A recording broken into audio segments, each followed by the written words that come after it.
जय हिंद दोस्तों। तालिबान ने पिछले 5 मंथ में अफगानिस्तान के ऑलमोस्ट सारे इलाके में कब्जा कर लिया है, सिवाय पंजशील वैली के। अभी भी पंजशील वैली में संघर्ष जारी है। साथ ही तालिबान के अंदर सरकार बनाने का कयास पूरी तरह से तेज हो गया है। आइए दोस्तों, देखते हैं तालिबान कौन है, कैसे इसका जन्म हुआ, नॉर्दर्न अलायंस कैसे बना, अल-कायदा का अफगानिस्तान से क्या संबंध है, अमेरिका ने क्यों अफगानिस्तान पर हमला किया, न्यू डेमोक्रेटिक गवर्नमेंट अफगानिस्तान में कैसे बना और तालिबान का पुनर्जन्म कैसे हुआ। 1988 में यूएसएसआर ने अपना आर्मी अफगानिस्तान से वापस बुला लिया। उसके बाद भी डॉक्टर मोहम्मद नजीबुल्लाह की सरकार अफगानिस्तान में चलता रहा, लेकिन यह सब ज़्यादा दिन तक चल नहीं पाया। मुजाहिदीन के फाइटर्स ने डॉक्टर मोहम्मद नजीबुल्लाह की सरकार को काबुल से भगा दिया और खुद की सरकार बना लिया।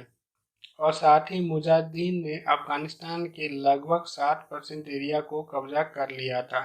सरकार बने कुछ दिन ही हुए थे कि मुजाहिदीन के लीडर के बीच में छोटे बड़े टकरार होने शुरू हो गए, और इस टकरार के कारण अफगानिस्तान में करप्शन बढ़ चुका था। रेप और मर्डर की संख्या में बहुत ज़्यादा इजाफा हुआ, माइनॉरिटी को प्रोस्टिट्यूट किए जाने लगा, डेमोक्रेटिक वैल्यू को डिसमिस कर दिया गया, और साथ ही फिर से अफगानिस्तान में सिविल वार शुरू हो गया। इन कारणों के चलते रब्बानी की सरकार इस्लामिक होते हुए भी अब खुद के लोगों में अपनी पहचान नहीं बना पाई। मुजाहिदीन की लापरवाही को देख एक व्यक्ति जिसका नाम मोहम्मद उमर था, उसको अच्छा नहीं लगा। मैं आपको यहाँ बता देना चाहता हूँ, मोहम्मद उमर शुरुआती दिन में मुजाहिदीन के साथ ही सोवियत यूनियन के विचारधारा के खिलाफ थे। मोहम्मद उमर अपने साथ कुछ 50 स्टूडेंट को लेकर एक संगठन बनाया जो सुन्नी इस्लाम की कट्टर मान्यताओं का प्रचार किया करता था, जो आगे चलकर तालिबान का रूप ले लिया।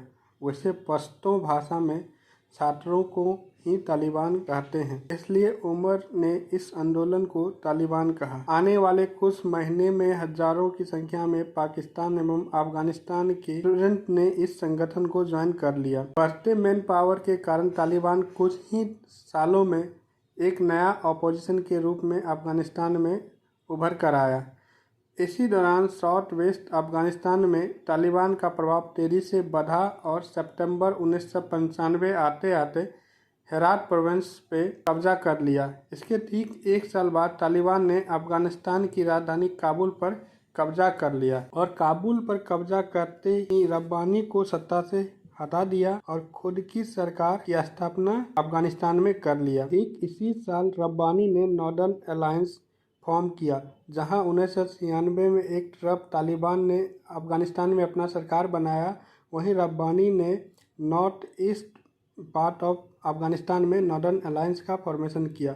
नॉर्दर्न अलायंस का स्टोरी वीडियो के आगे पार्ट में हम लोग देखेंगे। आते हैं हम लोग अपने मेन टॉपिक पे। चूँकि आम लोग भी मुजाहिदीन से परेशान हो गए थे, इसलिए आम लोग भी तालिबान का भरपूर स्वागत किया।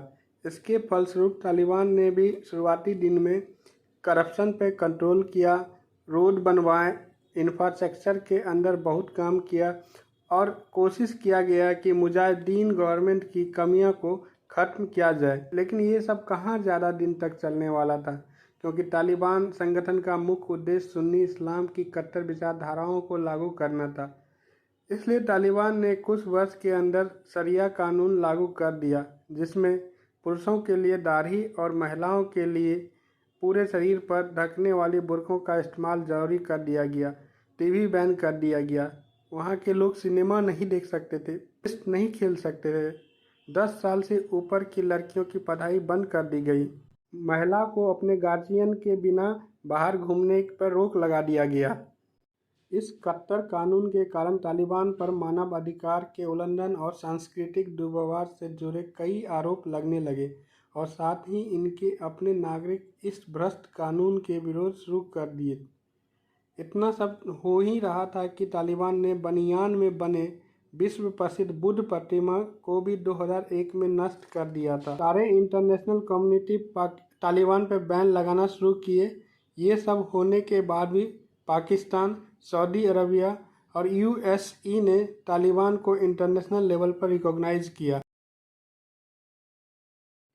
वहीं दूसरी तरफ सन 1996 में जब रब्बानी की सरकार को अफ़गानिस्तान से भगा दिया गया तो रब्बानी ने नॉर्थ ईस्ट अफ़गानिस्तान में जाकर के नॉर्दर्न अलायंस बनाया, जिसमें सुन्नी सादिक लीडर रब्बानी और मसूद थे। सुन्नी उज़्बेक लीडर अब्दुल रशीद दस्तून थे जो तालिबान के खिलाफ थे और उस समय के अफ़गानिस्तान पे लगभग 30% कब्जा था। सन 1998 में तालिबान एवं दस्तून फोर्स जो कि नॉर्दर्न अलायंस के लीडर हो जाता है और इस लड़ाई में दस्तून के फोर्स को हार का सामना करना पड़ता है, जिससे हम लोग मज़ारे शरीफ बैटल के नाम से जानते हैं, जो कि 1997 से 98 में हुआ था। इस लड़ाई में पाकिस्तान सीडीएस परवेज मुशर्रफ ने पाकिस्तान से हजारों सैनिक तालिबान के समर्थन में भेजा था ताकि नॉर्दर्न अलायंस को खत्म किया जा सके। 2000 आते आते नॉर्दर्न अलायंस मात्र 10% अफगानिस्तान के धरती पर सिमट कर रह गया। ठीक एक साल बाद 2001 में मसूद को मार दिया गया। ठीक मसूद के मरने के 2 दिन बाद 11 सितंबर 2001 को यूएसए के वर्ल्ड ट्रेड सेंटर पर हमला हो जाता है और इस हमले में अमेरिका में 4 अलग अलग जगह हमला हुआ और हजारों लोग मारे गए और अरबों की संपत्ति का नुकसान हुआ।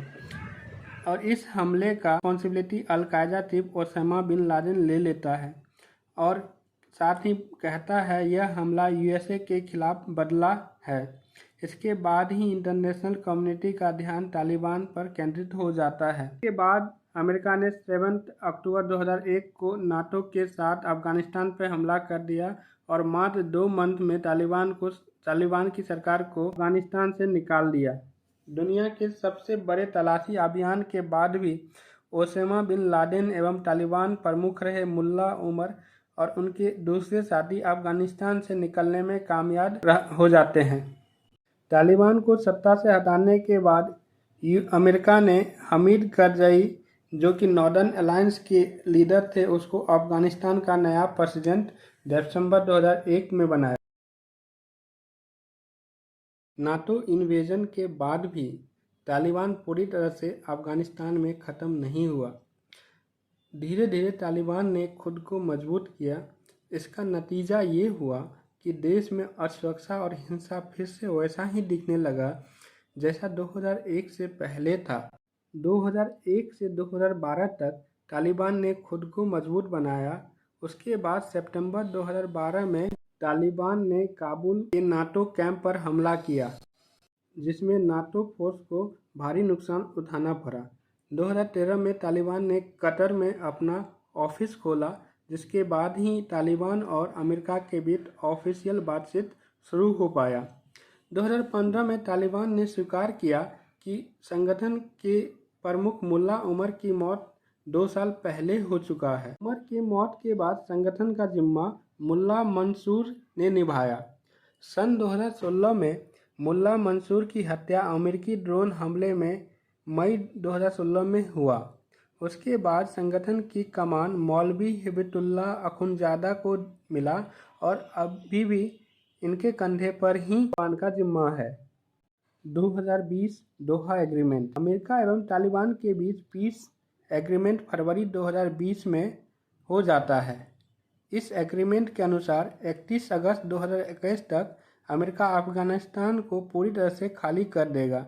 साथ ही अमेरिका ने मौखिक शर्त रखा कि तालिबान आतंकवाद को छिपाने के लिए अपना धरती नहीं देगा और साथ ही रीजन में शांति स्थापित करने में इंटरनेशनल कम्युनिटी का मदद करेगा। 1990 से 2020 तक इन सभी लड़ाई में अफगानिस्तान को क्या मिला? पिछले 30 साल में लगभग 6 लाख अफगान इंटरनल कन्फ्लिक्ट में मारे गए, जिसमें तालिबान एवं वहां के नागरिक भी शामिल है। बदलती सरकार एवं विचारधाराओं के कारण वहां इन्फेंट मोर्टेलिटी रेट बढ़ गया, चाइल्ड मोर्टेलिटी रेट बढ़ गया, हंगरी लेवल बढ़ गया, इंफ्रास्ट्रक्चर डेवलप एकदम से रुक गया, कोई एफडीआई नहीं हुआ, गवर्नमेंट में करप्शन लेवल बहुत ज़्यादा हो गया, कंट्री का अर्निंग बहुत कम हो गया। सिर्फ और सिर्फ फॉरेन एड और असिस्टेंट वहाँ आ रहा था FDI के नाम पे। और इन सभी कारणों के कारण अफ़गानिस्तान दुनिया में अभी सबसे ज़्यादा वल्नरेबल कंट्री है और इंटरनल डिस्टर्बेंस के मामले में नंबर 4 पे आता है। थैंक यू दोस्तों, इस वीडियो में इतना ही। जय हिंद।